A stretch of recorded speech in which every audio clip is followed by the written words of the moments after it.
अरे भाई एक बात बताओ, गुंडों की पार्टी तो बीजेपी है। लखीमपुर खीरी में इतना बड़ा हादसा हो गया और अमित शाह जी, प्रदेश के मुख्यमंत्री योगी आदित्यनाथ जी, वो टैनी को अपने साथ में खड़ा कर रखा है, जो गृह राज्य मंत्री है। पर दूरबीन से देख रहे हो अमित शाह? दूरबीन से देख रहे, क्या देख रहे दूरबीन से? भाई जहाँ से आप आते हो दादरी से, हाँ, मुस्लिम इंस्पेक्टर की हत्या की गई थी सपा सरकार में। वहाँ वो दबिश देने गए थे और उधर से जो चोर थे उन्होंने फायरिंग करी थी और उनको गोली लगी और उनकी हत्या भी हो गई थी, लेकिन पुलिस ने काम किया, जो हत्यारे थे उनको जेल भेजा और आज भी वो जेल में है। बीजेपी वालों को धंधा हिंदू मुस्लिम करना और वोट लेना।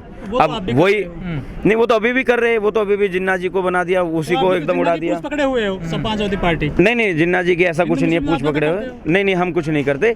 उन्होंने कहा है कि जिन्ना जी ने भी लड़ाई लड़ी थी, उन्होंने ये बोला है। अब्बा जान के आरोप लगते हैं आप पे? नहीं, अब्बा जान का आरोप लगाते हैं ना वो। अब्बा जान तो उनकी भाषा में बोला जाता है अब्बा जान, जैसे हम बोल देते मम्मी पापा दादी दादा, ये सब उन पे भी लगाते। ऐसा कुछ नहीं है। जिन्ना जी ने भी लड़ाई लड़ी थी, ऐसा कुछ नहीं, उन्होंने लड़ाई लड़ी थी। एक वो नहीं, देखिए मुस्लिम समाज के वो एक महापुरुष है, उन्होंने क्या यूनिवर्सिटी बनाई। आप अलीगढ़ में भी देख लीजिए, उनका मुसलमान जो समाज है वो उनका बहुत सम्मान करता है, तो हमें भी सम्मान करना चाहिए। समाजवादी पार्टी के लिए मुस्लिम समाज सबसे आगे रहता है और समाजवादी पार्टी के ही मुस्लिम लोग सपोर्ट करते हैं और करते रहेंगे। मुस्लिमों पर अत्याचार होते तो अखिलेश दिखाई नहीं देते? क्यों नहीं दिखाई देते? बताइए हमें, आप हमें बताइए कहाँ अत्याचार हुआ। हम हर जगह खड़े रहते और हमारे राष्ट्रीय अध्यक्ष जी, हमारे समाजवादी पार्टी के नेता सभी खड़े रहते, लेकिन गलत पे नहीं खड़े रहते हम। अगर कोई मुस्लिम गलत करता है, उत्तर प्रदेश की जनता आपको मानेगी नहीं, ना कोई दंगा मानेगी, ना कोई आपका मुजफ्फरनगर, ना बिसाड़ा कांड, कुछ नहीं है। केवल उत्तर प्रदेश में अखिलेश यादव जी को लोग पसंद कर रहे हैं और उन्हीं को समाजवादी पार्टी के लिए मैं आपको बता रहा हूँ 400 सीटों पर विजय होंगे। लेकिन ओवैसी बहुत बड़ी ताकत से आ रहे हैं। नहीं, ओवैसी बीजेपी का एजेंट है और वो बी पार्टी का काम करता है। ओवैसी को मुसलमानों ने कतई दरकिनार कर दिया है।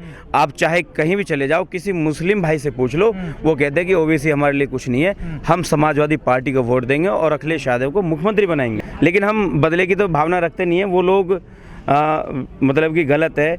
एक अखिलेश यादव जी एक हिंदुत्व है। टोटी चोर का कैसे टिकट है? नहीं, वो टोटी चोर नहीं है। टोटी तो पहले ही उन्होंने चुरा ली थी बीजेपी के कार्यकर्ताओं ने और हमारे राष्ट्रीय अध्यक्ष जी के नाम आरोप लगा दिया। जो एक उत्तर प्रदेश के सीएम रहे हो, जो एक इतने बड़े प्रदेश के सीएम मुख्यमंत्री रहे, वो कैसे टोटी चुरा लेंगे? टोटी चोर तो खुद है। गोमती रिवर फ्रंट में घोटाला हो गया, उससे एफआईआर भी है बहुत सारी। नहीं, आज लखनऊ के गोमती के जितने भी लोग हैं, जितने भी वहाँ के निवासी है, वो बहुत अच्छा मानते हैं अखिलेश जी को, बहुत अच्छा लगाया था। वो कोई आरोप नहीं लगाया। ये जो बीजेपी का काम आरोप लगाती रहती है।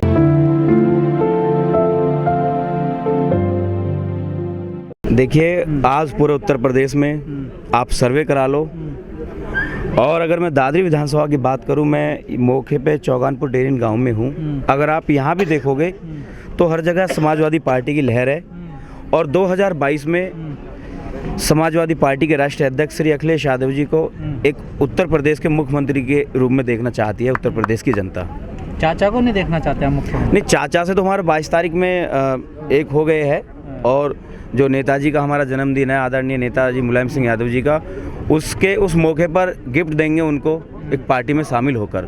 चाचा भतीजे अब दूर नहीं, अब एक हो गए हैं। अब हमें इंतजार है 22 तारीख का, जब धूमधाम से हमारे शिवपाल चाचा समाजवादी पार्टी को ज्वाइन किया। वो तो पार्टी की नींव है, उन्होंने पार्टी को सींचा है, उन्होंने पार्टी को खड़ा किया है, लेकिन कुछ कारण ऐसे रहे जो चाचा अलग हो गए, जो उनको पार्टी बनानी पड़ गई अलग। नहीं, देखो, जिन्ना हो गए, आपके पटेल जी हो गए और हमारे कई ऐसे महापुरुष हैं, उन सब ने लड़ाई लड़ी है। वो जिन्ना के ऐसा कुछ नहीं है कि उन्होंने स्पेशल जिन्ना जी के लिए बोला है।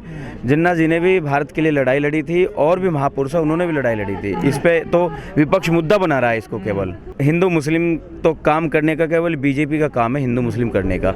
आप मुजफ्फरनगर में चले जाओ, जहाँ जाटों का बाहुल्य क्षेत्र है, वहाँ पर आज जाट समाजवादी पार्टी के साथ है और आरएलडी के साथ है। मैं खुद उस गांव में, अभी जो मुजफ्फरनगर में पंचायत हुई थी। वोट देगा आपको?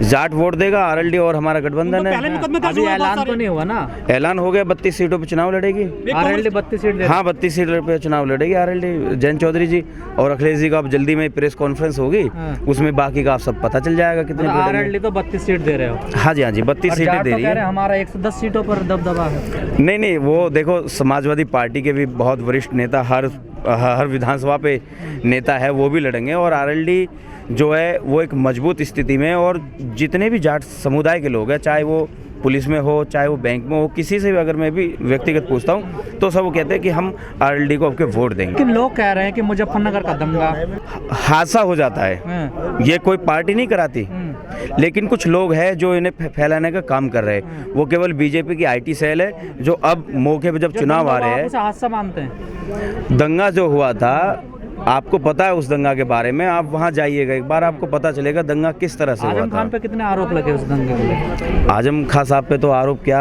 आजम खान साहब तो हमारी समाजवादी पार्टी के बहुत वरिष्ठ लीडर है, और अभी भी उनको बेबात के लिए जेल में डाल रखा, बकरी चोरी में ऐसे ऐसे उन पे इल्ज़ाम लगाए जो कोई। लेकिन ये सरकार ऐसी है, ये कोई किसी की सुन भी नहीं रही है। हमको भी कई अभी गुजर प्रकरण हुआ था, हमें भी जेल भेज दिया गया था इस मामले को लेकर। इस सरकार पे कोई भरोसा मत रखिएगा, ये तो ये चाहती है कि वो जेल में ही उनको रखना चाहती है। गौतम बुद्ध नगर में आप देखना, दादरी और जेवर में समाजवादी पार्टी सीट निकालेगी, और पूरे गौतम बुद्ध नगर की जनता, एक बात आप पूछ लीजिए, हर किसी नेता के पास जाते, भारतीय जनता पार्टी ने कोई यहाँ एक विकास नहीं कराया नया। जो हो गया तो समाजवादी पार्टी की सरकार में हो गया था, लेकिन आप किसी भी अगर कोई बीजेपी का नेता हो तो मेरे सामने ला के खड़ा कर दो, मैं चेतावनी दे रहा हूँ। अगर एक विकास बता दे, अगर एक योजना बता दे कि गौतम बुद्ध नगर जिले के लिए दी हो। पर योजना कहाँ चाहिए लोगों को? योजना चाहिए, कहाँ स्कूल चाहिए, नए मेडिकल चाहिए, कॉलेज चाहिए। देखिए कहीं ऐसा हादसा हो जाए उसमें तो देखो, नहीं आप मानते हैं अगले सरकार में लॉ एंड ऑर्डर में कमी रही है कहीं ना कहीं? हमारी सरकार में देखिए, समाजवादी पार्टी सरकार में आईएएस, पीसीएस, आईपीएस अधिकारी सब अखिलेश जी के एक ऐसे रहते हैं कि जैसे एकदम कोई लॉ एंड ऑर्डर में कमी नहीं रही हमारे में। अब आप देख लीजिए, हमारे गौतम बुद्ध नगर जनपद में कमिश्नरी लगी हुई है, आए दिन लूट, हत्या, मर्डर, चैनी स्नैचिंग हर रोज हो रहा है, आप देख लीजिए। उनके पापा हैं मुलायम सिंह यादव जी, बड़े नेता रहे हैं, रक्षा मंत्री रहे हैं देश में। वो कहते हैं बलात्कार के एक सवाल पर कि बच्चों से गलती हो जाती है, बच्चों से बयान जब देंगे आपके नेताजी तो रेप कैसे रोकेंगे आप उत्तर प्रदेश में? बड़ा महिलाओं की सुरक्षा कैसे होगी? महिला की सुरक्षा में अब हमारी 2022 में सरकार बनेगी, हम एक नई योजना लाएंगे इन लोगों के लिए। अलग से एक महिला जो पुलिस है उनके लिए एक नया, हमारे राष्ट्रीय अध्यक्ष जी एक नया ऑफिस करेंगे जो लखनऊ में सीधा महिलाओं के लिए सुरक्षित रहे हमारे प्रदेश में। आज के टाइम में तो महिला भी सुरक्षित नहीं है। आप बाज़ार में चले जाओ, चैन छीन ली जाती है, आप कहीं चले जाओ तो गाड़ी में घेर लिए जाते हैं, इस तरह से वो हो रहा है। तो हमारी समाजवादी पार्टी सरकार बनने पर फिर से वही प्रदेश उत्तम होगा। आज उत्तर प्रदेश जंगल राज है, लेकिन समाजवादी पार्टी सरकार बनने के बाद प्रदेश को उत्तम प्रदेश के नाम से कहलाया जाएगा।